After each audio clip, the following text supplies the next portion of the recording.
আপনি রিনিউ করেন, তাই তো? আপনি একটা মাস, আমরা মাসে একবার করি। প্রভু বলেছে যতবার খুশি। প্রভু কোনো লিমিটেশন দেয় না মাসে দুবার তিনবার বা মাসে একবার বা বছর একবার না। আমাদের ইচ্ছা আমরা মাসে একবার এটা পালন করি, আর আমরা প্রতিটা দিনই তার মৃত্যু বার্তাকে আমরা ঘোষণা করি। যাই হোক, যেন আজকের দিনে আর একবার আমরা রিনিউ হয়ে যাই, যেন আমরা সারাটা মাস যা কিছু ভুল ভ্রান্তি করেছি, অন্যায় করছি, কেউ বলতে পারবে আমি অন্যায় করিনি এক টুকরো, কিছু না কিছু আমরা অন্যায় হয়। কেউ যদি বলে যে হ্যাঁ আমি বলতে পারি যে আমি অন্যায় করিনি, কিন্তু হয়তো না জেনে হয়ে গেছে, না জেনে হয়ে গেছে। সেই জন্য আমরা কেউ নিখুঁত পারফেক্ট আছি এখানে না। এই জগতে কোনো মানুষ নিখুঁত পারফেক্ট হতে পারে না। সেই জন্য ভুল কোথাও না কোথাও হয়েছে। সেই জন্য আজকে আমি আর একবার রিনিউ হয়ে নেব যে প্রভু তোমার রক্ত, তোমার শরীরকে ভোজন পান করে আজকে আমি আর একবার টাটকা হয়েছে। হালেলুয়া। এটা আর কোথাও গেলে হবে না, আর কোথাও গেলে আপনি টাটকা হবেন না, সতেজ হবেন না। প্রভু বলেছে এইটা খাওয়ার উদ্দেশ্য কি? এইটা খাওয়ার উদ্দেশ্য হচ্ছে তোমার সঙ্গে আমার পিতা আর পুত্রের সম্পর্ক আরো নিবিড় হবে, আরো ঘনিষ্ঠ হবে, যাতে তুমি আমার মধ্যে থাকো, আমি তোমার মধ্যে থাকি। হালেলুয়া। আপনি আছেন প্রভুতে? আছেন? হ্যাঁ কি না? নাই? আপনি প্রভুতে আছেন? আপনার ভেতরে প্রভুর বাক্য আছে? এটা কম কম আওয়াজটা এলো। আপনার ভেতরে প্রভুর বাক্য আছে? আপনার ভেতরে প্রভু আছে?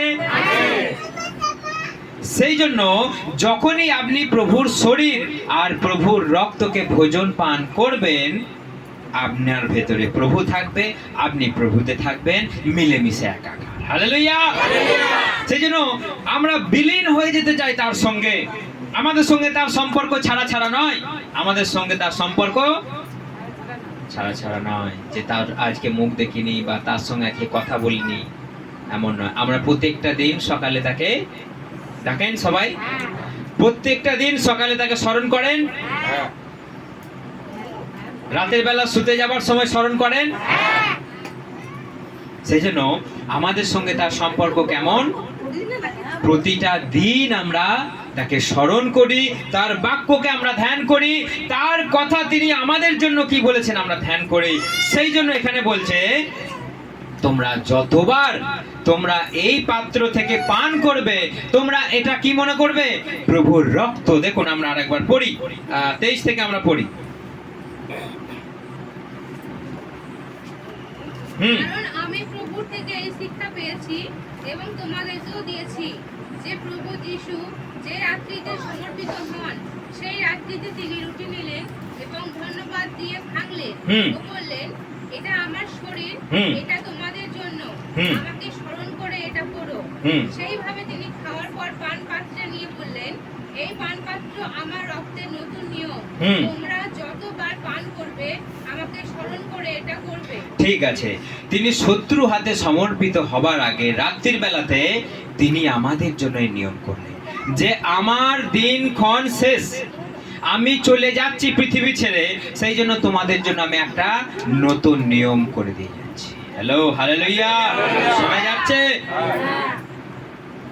যখন কোন সরকার যখন কোনো নিয়ম চালু করতে চায়, তাদেরকে কি করতে হয়? তাদেরকে পার্লামেন্টে গিয়ে বিল পাস করাতে হয়, তাদেরকে সংসদে গিয়ে কি করতে হয়? বিল পাস করাতে হয় যে আমি এইটা করতে যাচ্ছি। কেউ নিজে নিজে মন গড়া করতে পারে না যে আমি এই নিয়মটা করছি। কি নিয়ম? না, এক দেশ এক রেশন কার্ড। এই নিয়মটা করতে গেলে আমাকে গিয়ে সংসদে গিয়ে বিল পাস করাতে হয়, তবে গিয়ে সেটা স্যাংশন হলে, গ্রান্টেড হলে, তবে সেই নিয়মটা লাগু হবে সারা দেশে। প্রভু বলছে এটা আমার রক্তের নতুন নিয়ম। হালেলুয়া। রক্তে আমার একটা নতুন নিয়ম। তিনি সেই দিন রাত্রির বেলাতে ধরা পড়বার, নিজেকে সমর্পিত করবার আগে তিনি বললেন, আমার রক্তের নতুন নিয়ম আমি তোমাদের জন্য করে দিয়ে যাচ্ছি। সেই রক্তের নিয়ম কি? তোমরা যদি আমাকে বিশ্বাস করো, তোমরা আমার রক্তকে যদি ভোজন পান করো, তোমরা কখনোই মরবে না। হালেলুয়া। তোমাদের সঙ্গে আমার সম্পর্ক চিরকাল অজেয় হবে, কেউ ভাঙতে পারবে না। এই পৃথিবীতে কারো শক্তি নেই যে তোমার সঙ্গে আমার সম্পর্ককে ভেঙে দিতে পারে। যদি তুমি যোগ্যতার সঙ্গে আমার কাছে আসো, আর এই শরীর আর এই রক্ত তোমরা যদি ভোজন পান করো, তাহলে তোমার সঙ্গে আমাদের এই সম্পর্ক চিরকাল থাকবে। আর যদি আমরা যদি না বুঝে, আমরা যদি না শুনে, আমরা যদি নিজের মতো করে যদি আমরা গ্রহণ করি, কি হবে? কি হবে? কেউ মরে যাবে, কেউ রোগগ্রস্ত হবে। কেউ মানে দুর্বল হয়ে পড়তে পারে। আমরা পড়ি সেটা, আমরা 28 থেকে পড়ি, 27 থেকে পড়ি। অতএব যে কেউ অযোগ্যভাবে প্রভুর রুটি ভোজন কিংবা পান পাত্রে পান করবে, হুম। সে প্রভুর শরীরের ও রক্তের জন্য দায়ী হবে। কিন্তু মানুষ নিজের পরীক্ষা করুক, হ্যাঁ। এবং এইভাবে সেই রুটি খাওয়া ও সেই পান পাত্রে পান করুক। কারণ হ্যাঁ, ব্যক্তি- সেই জন্য এখানে বাইবেল বলছে মানুষ আগে পরীক্ষা করুক। এটা কে বলছে? পৌল বলছে, ঈশ্বর নয়। মানুষ আগে পরীক্ষা করুক। কারণটা কি? মানুষ মনে করে যেটা নিয়ম, মানুষ মনে করে যেটা খেতে হয়। প্রভু ভোজ মানে কি? বিরাট ভোজ হবে, আয়োজন হবে, গিয়ে চাম্বো চাম্বো করে খাবো।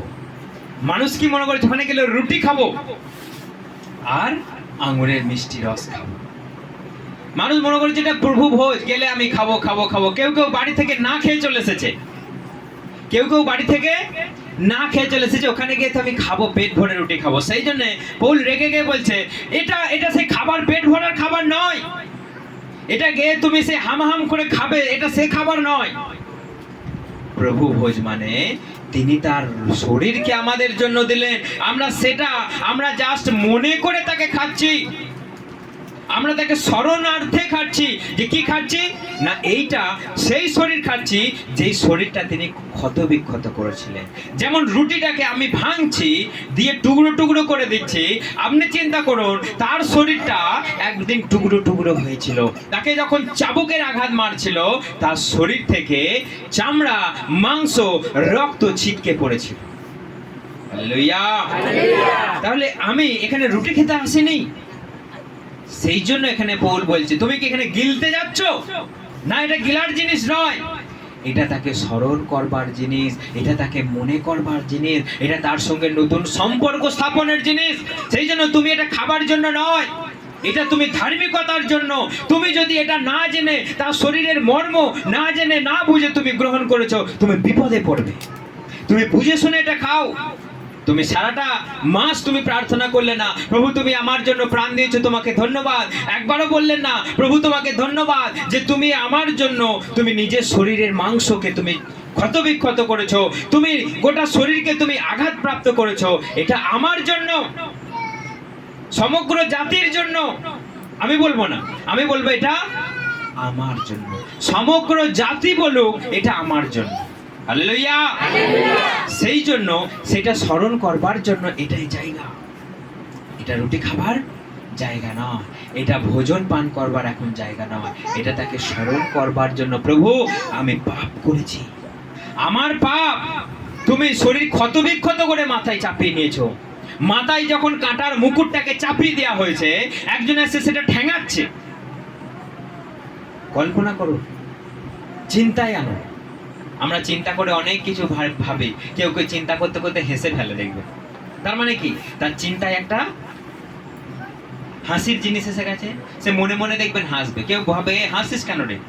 তাহলে আপনি এখন সেইটা ভাবুন মনে মনে, যে আপনি যেই পাপটা করেছেন, আপনি যেই নোংরা জীবনযাপনটা করেছেন, সেটার জন্য তাকে কাঁটার মুকুট পরতে হয়েছে। সেটার জন্য তাকে কাঁটার মুকুট পরে তাকে যখন ঠেঙিয়েছে, তার কান মুতুর দিয়ে তার রক্ত ঝরে পড়ছে, রক্ত ঝরে পড়ছে। এটা যদি আপনি চিন্তা করতে না পারেন, আপনি কখনোই আপনি মানুষের মতো মানুষ হতে পারবেন। এবার চিন্তা করুন, কল্পনা করুন, তাহলে আপনি বুঝতে পারবেন যে আজকে আমি বেঁচে আছি কার জন্য? তার জন্য। তিনি আগে মৃত্যুর স্বাদকে নিয়ে নিয়েছেন। সেই জন্য তিনি বলেছেন, তোমরা আমার কাছে এসো, তোমরা আর মরবে না। হালেলুয়া। আপনি চান মরতে? আপনি চান নরকে যেতে? আপনি চান দ্বিতীয় মৃত্যু গ্রহণ করতে? কে চায়? কেউ চায় না, জেনে বুঝে নিয়ে কেউ চায় না। সেই জন্য আমাদেরকে তিনি বলেন, তোমরা আমার কাছে এসো, তোমরা আর মরবে না, মরলেও আমি তোমাদেরকে আবার জীবিত করে তুলবো। হালেলুয়া। তো সেই জিনিসটাকে আমাদের চিন্তা করতে হবে, সেই জিনিসটাকে আমাদের ভাবতে হবে।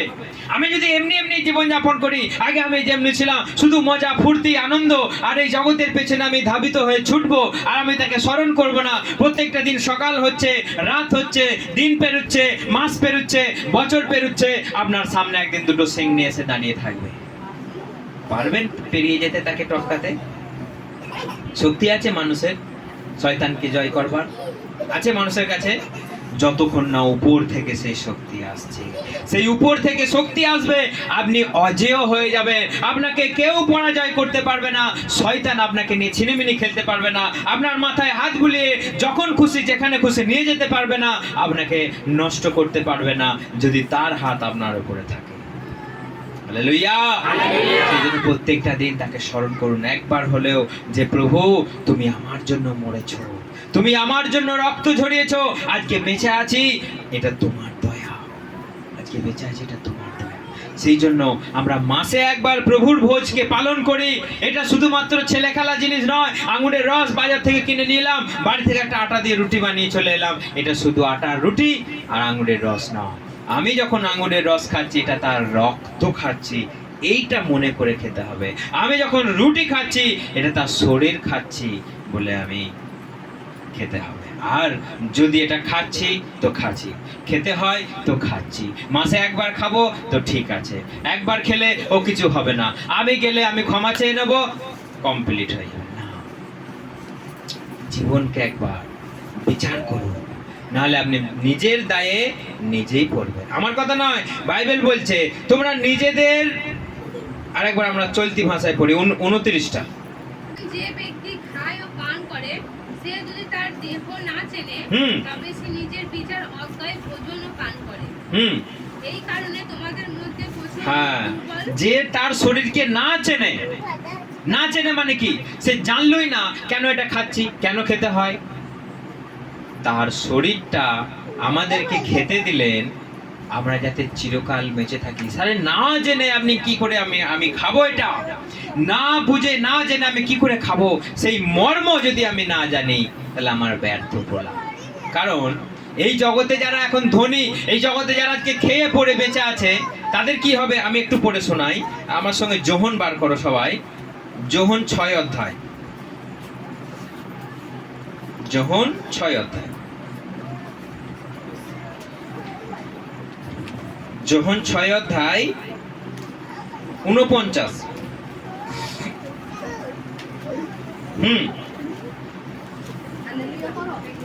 তাড়াতাড়ি তাড়াতাড়ি।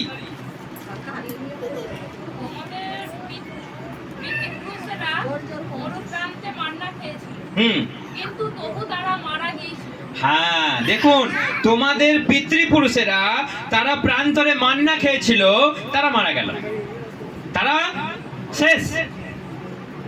তাহলে এই খাদ্য যদি আমরা খেয়ে খেয়ে খেয়ে খেয়ে ঘুরে বেড়াই, জগতের খাদ্য বিরিয়ানি, আর যদি জগতের লোভনীয় খাদ্য, এখন নতুন নতুন রেসিপির পর রেসিপি এসেই যাচ্ছে এসেই যাচ্ছে, শুধু বানাও আর খাও, বানাও আর খাও।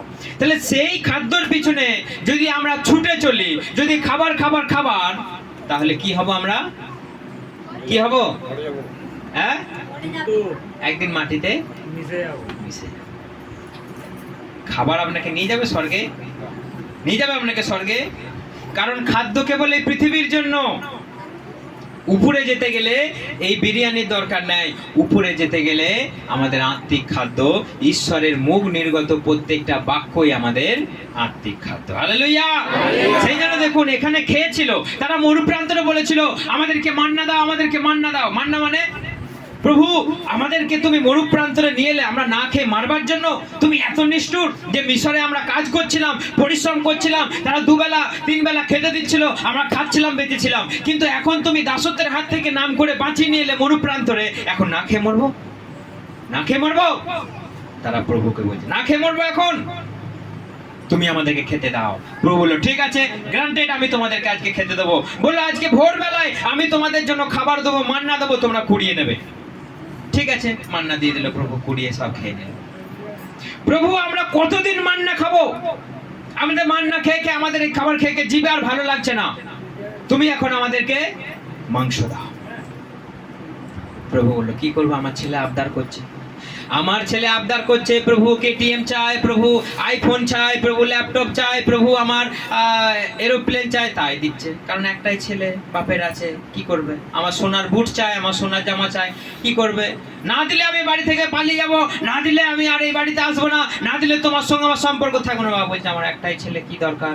যদি সম্পর্ক কাটিয়ে যদি পালিয়ে যায়, যদি শ্বশুর বাড়ি থেকে বাসা বেঁধে ফেলে, ব্যাস, আমি এতদিন মানুষ করলাম, আমার এত সম্পত্তি ধন দৌলত কে খাবে? দিয়ে দিল বাবা। তারা বলছে, প্রভু আমাদের মান্না খেয়ে খেয়ে ভালো লাগছে না, তুমি এমন নিষ্ঠুর, তুমি ওখান থেকে বার করে নিলে, এখন আমাদেরকে মারবার জন্য, আমাদের জিভে এই খাবার ভালো লাগছে না, আমাদের টেস্টি টেস্টি খাবার তুমি দাও। প্রভু বলছে, ঠিক আছে, যাও, আজকে ভোরবেলায় তোমাদের বাড়িতে আসবে, তোমাদের তাঁবুতে আসবে অনেক খাবার, মাংস, পাখি আসবে, তোমরা। অনেক পাখি চলে এলো, তারা ধরলো, মারলো, খেলো। আর জন্য এটা আপনার জন্য, আমার জন্য। কিন্তু সেই খাবার খেয়ে লেখা রয়েছে তারা মরে গেল। সেই খাবার খেয়ে তারা ঈশ্বরেরই তারা খেলো, ঈশ্বরেরই পড়লো, আবার ঈশ্বরের বিরুদ্ধে তারা কুমন্ত্র করতে লাগলো, রেগে ঈশ্বরের কাছ থেকে ক্রোধে সে তারা মরা পড়ে গেল। তাহলে তা সেই খাবার খেয়ে কি লাভ? সেই খাবার খেয়ে কি লাভ? যেই খাবারে জীবন নাই, যেই খাবারে আমাদের শান্তি নাই, যেই খাবারে লিভার ড্যামেজ হয়ে যায়, লাভ আছে কিছু সেই খাবার খেয়ে? সেই জন্য এমন কিছু খেতে হবে, জগতের খাবার, যেন ভালো থাকি, আর যেন এমন খাবার খেতে হবে যেন ঈশ্বরকে ডাকতে মন যায়। এমন খাবার খেয়ে যে আমি দুর্বল হয়ে পড়লাম, গ্যাস হয়ে গেল, সেই খাবার না খাওয়াই ভালো। সেই জন্য এমন খাবার আমাদের জন্য প্রভু বলেছে, আমি জীবন খাদ্য। হালেলুয়া! এখানে প্রভু বলছে, আমি জীবন খাদ্য। আর তোমাদের ওই মান্না, আর তোমাদের এই জগতের খাবার দরকার আছে, কিন্তু সেই খাবারে জীবন নেই, আমাকে খেয়ে নাও, তোমরা জীবন পেয়ে যাবে। অর্থাৎ আমার শরীর, আমার রক্ত তোমরা ভোজন পান করো, তোমরা জীবন পেয়ে যাবে। হালেলুয়া! হালেলুয়া! হালেলুয়া! কার কার রাগ হচ্ছে? রাগ হচ্ছে বলছি, কারো রাগ হচ্ছে নাকি? কারো চেঁচিয়ে চেঁচিয়ে গা মাথায় করছে না, বলছে না? হ্যাঁ, সেই জন্য আমাদেরকে জীবন খাদ্যের পেছনে ছুটতে হবে, জীবন খাদ্যকে আমাদেরকে গ্রহণ করতে হবে। কারণ এই জগতের খাবার আমাদেরকে জীবন দিতে পারে না, তার মুখ নির্গত বাক্যই আমাদেরকে অনন্ত জীবন দিতে পারে। সেই জন্য তার শরীরকে আমি হাত পেতে নেবার আগে একবার চিন্তা করুন, কল্পনা করুন, চোখ বন্ধ করুন, প্রভু আমি কি করেছি। তার রক্তকে আপনি নেবার আগে আপনি একবার কল্পনা করুন। আসুন আমরা সবাই উঠে দাঁড়াই, আমরা সবাই উঠে দাঁড়াই, আর এক মিনিট আমরা চোখ বন্ধ করি। সবাই 1 মিনিট চোখ বন্ধ করুন। যারা ফোনেতে আছেন, যদি কারো কাছে থাকে আমাদের সঙ্গে সঙ্গে করুন, তা না হলে আপনারা শুধু শুনে যান আমরা কি কি করছি। আমরা যারা বাপ্তিস্ম নিয়েছি, আমরা উঠে দাঁড়াই, আমরা 1 মিনিট আমি চোখ বন্ধ করি। প্রভু আমি কার বিরুদ্ধে মিথ্যে কথা বলেছি, প্রভু আমি কোথায় মিথ্যে কথা বলেছি, প্রভু আমি কাকে অভিশাপ দিয়েছি, প্রভু কার সঙ্গে আমি দুর্ব্যবহার করেছি, প্রভু আমি কখন তোমার বিরুদ্ধে আমি বিঘ্ন পেয়েছি, অবিশ্বাস, সন্দেহ, কখন আমি পাপ করে ফেলেছি না জেনে, তুমি আমাকে ক্ষমা করো। যেন তোমার শরীরকে আমি কলঙ্কিত না করি, যেন তোমার রক্তকে আমি না বুঝে পান করি, যেন আমি দুর্বল হয়ে না পড়ি, যেন আমি পীড়িত হয়ে না পড়ি, যেন আমি রোগগ্রস্ত হয়ে না পড়ি, যেন আমি মারা না পড়ি। সেই জন্য আপনি চোখ বন্ধ করে, আপনি মুখে বলার দরকার নাই, আপনি একবার গোপনে তার সঙ্গে, যদি আপনার হৃদয়ে প্রভু থাকেন, আপনি তাকে বলুন, প্রভু আমি যা অন্যায় করেছি তুমি আমাকে ক্ষমা করো। এটা আপনার ব্যক্তিগত প্রার্থনা। আপনি কি করেছেন না করেছেন আমরা কেউ জানি না, কিন্তু তিনি জানেন আর আপনি জানেন। সেই জন্য আপনি তাকে বলুন, প্রভু আমার অন্যায়কে তুমি ক্ষমা করো, প্রভু আমার পাপকে তুমি ক্ষমা করো, প্রভু তুমি আমাকে তোমার মতো জীবন চরিত্র হতে তুমি দয়া করো। আসুন সবাই চোখ বন্ধ করে 1 মিনিট নিজের প্রার্থনা করুন।